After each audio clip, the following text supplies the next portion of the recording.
Want to learn how to turn picture-in-picture on or off on your Samsung phone, but don't know where to start? No worries. In this quick video, I'll show you 2 easy ways to enable or disable picture-in-picture mode.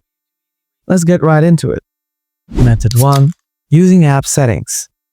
Open up the settings, then scroll down a little bit. Find out the apps. Now tap on it. Scroll down again.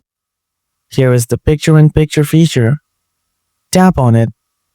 Next, toggle on to allow permission. You can turn off this feature by toggling off if you want. Method 2. Using home screen app. Go back to the home screen.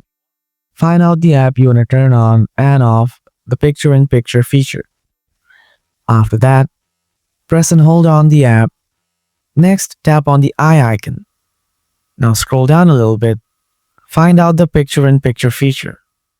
Then tap on it. Now simply turn on the toggle. And then if you want to turn off this feature, then simply toggle it off. Thanks for watching, everyone. If you have any questions, just leave a comment below.